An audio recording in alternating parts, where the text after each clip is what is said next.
कौन पहनेगा, आम इंतखाबात तक हुक्मरानी कौन करेगा, इस फैसले का सबको इंतजार है। और अब ये फैसला जो है वो ऐवान बाला से इस वक्त सूबाई असम्बलियों तक भी मुंतकिल हो चुका है।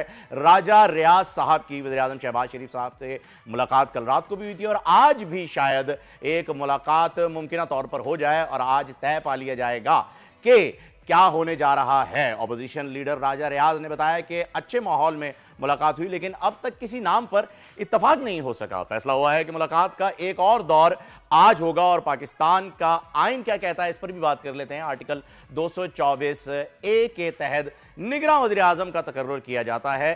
नाम का फैसला वज़ीर-ए-आज़म और अपोजिशन लीडर मिलकर करते हैं। असेंबली तहलील होने के बाद नाम का ऐलान 3 दिन के अंदर होता है। 3 दिन में अगर नाम फाइनल ना हो सके तो मामला पार्लिमानी कमेटी के पास चला जाएगा। निगरान कमेटी भी एक नाम पर अगर मुत्तफिक नहीं हो सकी तो इलेक्शन कमीशन के पास मामला जाएगा, जिसे 48 घंटे में यह मामला फाइनल करना होगा। ये तो बात हो गई जी हमारे वज़ीर-ए-आज़म की। अब बात कर लेते हैं कि हमारे वज़ीर आला सिंध जो हैं वो कब असेंबली से जा रहे हैं और उनके मुशीर फराज लाखानी हमें स्टूडियो में ज्वाइन कर चुके हैं। उन्हें वेलकम करते हैं। अस्सलाम वालेकुम फराज साहब। बहुत शुक्रिया, आप सुनाएं क्या हाल है? अल्हम्दुलिल्लाह बिल्कुल ठीक ठाक। सर मुझे ये बताइएगा कि इस वक्त तो पूरे मुल्क में गहमा गहमी चल रही है। सबसे पहले तो पीएम के नाम को लेकर के इतने सारे ऑप्शंस आ गए हैं कि अभी तक फाइनल नहीं हो सका। इवन पीपल्स पार्टी की जानिब से भी 2 नाम आ गए हैं अब तो। अच्छा, मैं बताऊं, मेरा ख्याल है कि the names have already been selected, लेकिन मुझे लगता है क्या शायद हो सकता है शहबाज शरीफ साहब चाहते हो कि 14 अगस्त की तकरीब को करने के बाद नाम अनाउंस कर दिया जाए। अच्छा, वो परचम कशाई जो है वो खुद करना चाह रहे हैं। On the lighter note, I think the name is because Pakistan जैसे मुल्क में नाम जो ना डिसाइडेड हुआ होता है और इसकी क्लियरेंस भी हो जाती है, सब चीज़ें हो जाती हैं, तो आई एम श्योर कि जो ना वो नाम ऐसा नहीं है, विद द कंसेंसस हुआ है और सामने आ जाएगा। It will be revealed in short period of time. मेरा ख्याल है 1-2 दिन में आ जाना चाहिए। जाहिर सी बात है, वो तो आइन के तहत अगर हम चलेंगे तो नाम तो बहुत सारे आपके सामने हैं, आपने खुद ही नाम ले डाले। हफीज शेख साहब का नाम ले डाला है, जलील साहब का भी नाम ले डाला है, संजरानी साहब का भी नाम आ गया। संजरानी साहब तो ऐसा लग रहा था कि पहला नाम ही उनका आएगा पीपल्स पार्टी की जानिब से, लेकिन ऐसा हो नहीं सका। तो अंदर खाने में क्या ऐसी गेम चेंजिंग हुई कि जिलानी साहब का नाम पहले आ गया? नहीं, इस तरह की कोई गेम चेंजिंग नहीं है। It is all about like minded people. देखिए, ये वो लोग हैं जिनको जो पार्टी एक्सेप्ट भी करती है और मेरे ख्याल से सारी पार्टियां को एक्सेप्ट होगा। ऐसे नेम्स हैं, ये नेम ऐसे हैं कि पूरे पाकिस्तान में हम सब जानते हैं कि ये बड़ा न्यूट्रल लोग हैं। होना ही मकसद ही ये है कि न्यूट्रल लोग आने चाहिए, ऐसे लोग आने चाहिए जो है ना कॉन्फिडेंस हो जिनका लोगों के ऊपर, और वो फ्री एंड फेयर इलेक्शन में ले जा सके ना कौम को। मकसद ही यही होता है, इसके अलावा तो कोई इसमें कबाहत नहीं होती। मेरा ये बड़ी अच्छी बात है कि आपने न्यूट्रल लोगों को लोग कहा और इंसान समझा। कुछ लोग ऐसे भी गुजरे हैं जिन्होंने न्यूट्रल लोगों को लोग ही नहीं कहा। वो तो खैर, ये बताइएगा कि सीएम साहब जो है वो कब रुखसत हो रहे हैं असेंबली से, सीएम हाउस से?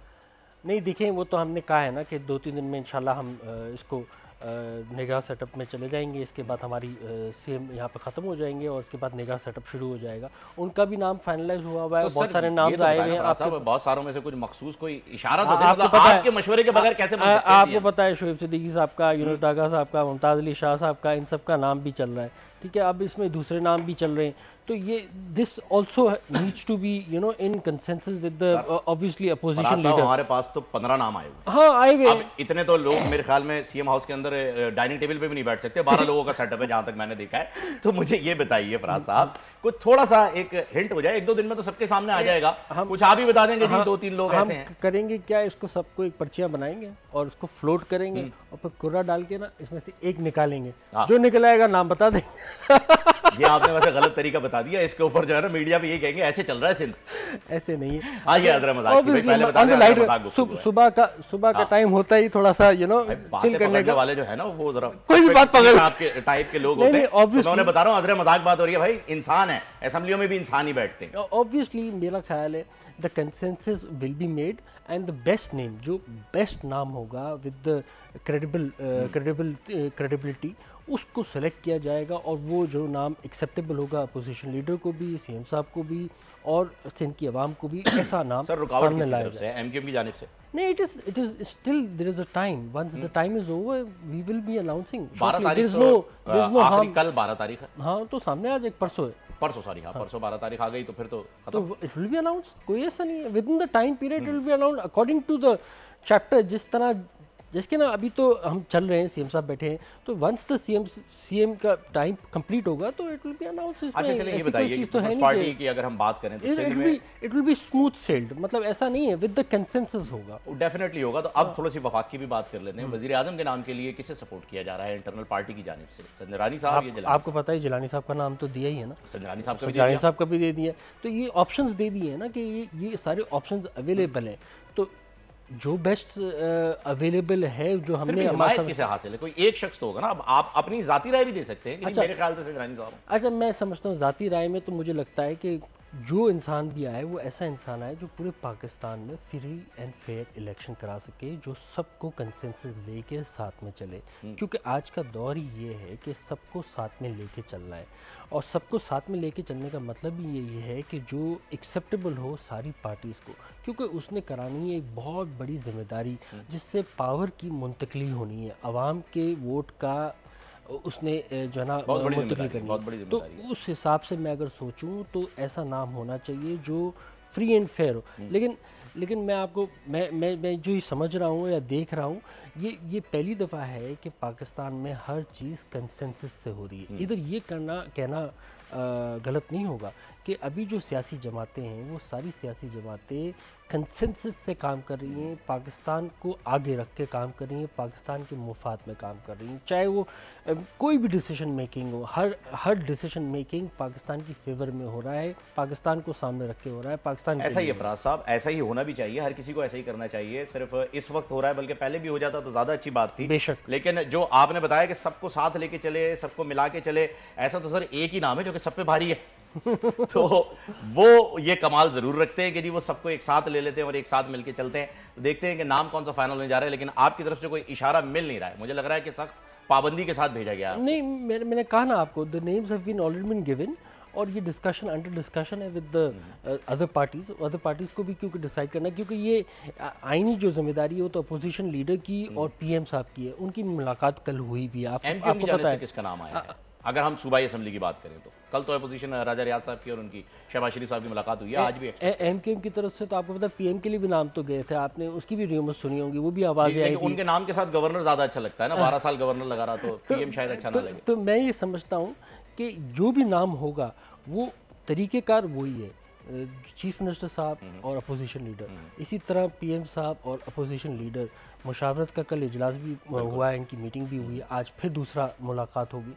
तो आई एम श्योर कि उसका स्मूथ सेलिंग करके अच्छा नाम पीएम का नाम तो आ जाएगा हमारे पास। अगर हम सीएम की बात करें सिंध में, क्योंकि सिंध के बड़े मसाइल हैं, सीएम को तो स्टिल टाइम है, सिंध के बड़े मसाइल हैं, सिंध के मसाइल हल नहीं हो रहे हैं। अब मेयर भी आपके पास आ गए हैं, आपकी अपनी जमात के हैं, वो जो गैप हुआ करता था, सपोर्ट नहीं मिल रही है हमें, कुछ आप मराहत नहीं मिल रही हैं, फंड्स नहीं मिल रहे, अब तो मेरे ख्याल में वो सारी चीज़ें भी जो हैं वो दूर हो चुकी हैं। मेरा ख्याल है, जो मैं समझता हूँ कि सिंध गवर्नमेंट ने काम किया है तभी तो लोकल बॉडीज़ में इलेक्शन जीते हैं, और हमारा मेयर आया, एक जियाला ही मेयर आया, और मेरा ख्याल है जियाला बहुत अच्छा काम कर रहा है और हर जगह पे काम कर रहा है। देखिए हमारे पास रिसोर्सेज तो लिमिटेड है, उस लिमिटेड रिसोर्सेज में हर जगह पहुँचना, हर जगह बेस्ट काम करना, यही तो करने की कोशिश की जा रही है। लेकिन एक लिमिटेड रिसोर्सेज में आइडियलिज्म जैसी कोई चीज़ नहीं है। हाँ, ये कह सकते हैं कि वी विल वर्क एंड हम काम कर रहे हैं, और वो दिख भी रहा है, ऐसा नहीं है। मेयर साहब तो हर वक्त ही he is on the roads, हर जगह पे, हर चीज़ में, हर प्रोजेक्ट्स में। आप देखें ना, डेवलपमेंट के कितने सारे प्रोजेक्ट्स पिछले दिनों सामने आए। हेल्थ सेक्टर में कराची जो है वो इस वक्त खुदा हुआ है। नहीं, काम में भी चल रहा है, काम चल रहा है, इसी वजह से काम चल रहा है, जब तो डेवलपमेंट का काम चल रहा है, हर तरफ डेवलपमेंट का काम चल रहा है। आप सिंध गवर्नमेंट की काविशों से देखें, बसेस कितनी खूबसूरत चली हैं, पिंक बसेस, ईवी बसेस, ये सारी पीपल हाउसिंग बसेस। फिर अगर आप मुझे काम के बारे में पूछेंगे तो बताएं, हेल्थ सेक्टर में कितना काम किया। ट्रॉमा सेंटर को ले लें आप, गम्बट में लंग्स, पहला हॉस्पिटल पूरे पाकिस्तान में सिंध गवर्नमेंट की काविशों से बनाए। तो ये सारे हॉस्पिटल्स जो बने हैं, साइबर नाइफ का प्रोजेक्ट ले लें, फ्री इलाज NICVD का ले लें, I mean these are very exemplary projects, जहाँ ना कि साली सिंध के लोग मुस्तफ़ीद हो सकते हैं, पूरे पाकिस्तान के लोग उसमें फ्री इलाज के मुस्तफ़ीद हो सकते हैं। तो ये बड़े बड़े प्रोजेक्ट हैं। और फिर अभी सैलाब ज़रदान के लिए जो पीपल हाउसिंग जो किया है, वो 22 लाख घरानों, 22 lakh people, I mean families, साहब, ये एक ऐसा नंबर है जो किसी और सूबे में नहीं हुआ। यही मैं बता रहा हूँ, ये तो बहुत अच्छी बात हो गई, अल्लाह का बड़ा शुक्र है कि जो बिपरजॉय है ये नहीं टकराया, वरना 20-22 लाख घर आपको और बनाने पड़ जाते। बेशक, लेकिन देखिए इसमें हमने बहुत बड़ा स्टेप लिया है, जो हमारे चेयरमैन साहब ने, बिलावल भुट्टो जरदारी साहब ने लिया है, वो टाइटल डीड मुंतकली की है और फैमिली के नाम पे टाइटल डीड दिए हैं। ये काम दादू में भी हो चुका है, ये काम शिकारपुर में भी हो चुका है। अब उन इलाकों का क्या होगा जो कि आहिस्ता आहिस्ता मोइंजो-दड़ो दिखने लगे हैं? नहीं सर, अंदरूनी सिंध के इलाके मैं आपको बताता हूँ, सड़क नहीं है सर। ये मैं बताता हूँ, अभी मेरा इत्तेफाक हुआ बाय रोड नवाबशाह जाने का, जिस बर्बादी के साथ मैं पहुंचा हूँ, तो वो हाल जरा आप चल के देखें तो सही, क्या हाल हो रहा है। ये जो मुंतकली, हेलीकॉप्टर से दौरा करने में वो सड़क नहीं आती। ये जो मुंतकली हुई है शिकारपुर में और दादू में, और आप नवाबशाह की बात करें सक्खर में, ये सब उधर ही तो हुआ है। उन्हीं के तो, उनको तो टाइटल डीड्स दिए हैं, तो ये बहुत बड़ा काबिज टूटी है, लकड़ी से जोड़ के रखी हुई थी उन्होंने। अब देखिए ऐसे, ये तो अब रेलवे साद रफीक साहब से आप पूछे, वो बताएंगे एग्जैक्टली रेलवे डिपार्टमेंट उनका है। साहब भी वहां गए थे, दौरा करके आए, तो हमने तो हमने उनसे भी पूछा है, जवाब वहां से भी नहीं आया। आप बेफिक्र रहें, जवाब वहां से भी नहीं आया, इन्वेस्टिगेशन चल रही है। लेकिन देखा जाए तो मिनिस्ट्री तो वहीं की है, डेफिनेटली यही है, लेकिन एक बहैसियत शहरी, आपका इलाका है, आपका सूबा है, आपकी कॉन्सिक्वेंसी है, जीते हैं आप वहां से और जीतते आए हैं सालों से, तो वहां पर अगर ये एक सानिया हुआ है तो मेरे ख्याल में तो सीएम साहब को जाना चाहिए था, साद रफीक साहब के पास, कि भाई ये क्या हुआ है। तो देखिए हमने तो अपनी आईनी जिम्मेदारी, हमारी जिम्मेदारी जो है हम पूरी करते हैं, हर जगह पे पहुंचते हैं, फ्रंट लाइन पे रहते हैं। सीएम साहब ने भी दौरा किया, जाके देखा हालत की, आई मीन लोगों से मुलाकात करते हैं। लेकिन मैं जहाँ जो बात समझाने की कोशिश कर रहा हूँ वो ये बताने की कोशिश कर रहा हूँ, as far as Sindh government is involve, Sindh government हर वक्त हर जगह पे मौजूद रहती है कि best of the best services provide करे, और वो अब कराची में भी प्रोवाइड करिए। हाँ, जहाँ तक आप कह रहे हैं अंदरूनी सिंध में डेवलपमेंट का काम स्लो है, हाँ कुछ जगहों पे इलाकों वहाँ जरूरत है, मतलब शहर में काम हो रहा है और दिख भी रहा है, स्लो है, उसमें और फास्ट करना चाहिए। लेकिन आइडियलिज्म जैसा कुछ नहीं है, लेकिन बेहतरी लानी चाहिए, बेहतरी हर जगह पे बेहतरी और हर वक्त आनी चाहिए, इसमें कोई दो राय नहीं है। और देखें हमारी एंटरटेनमेंट इंडस्ट्री में भी बड़ी बेहतरी आ रही है। फराज साहब हमारी एक बड़ी मशहूर गुलकारा है पाकिस्तान की, आयमा बेग, उनके सोशल मीडिया पर धूम मचा दी है और रिलीज के चंद घंटों में ही हजारों सार्फिन ने उस गाने को सुना है। आजादी का माहौल चल रहा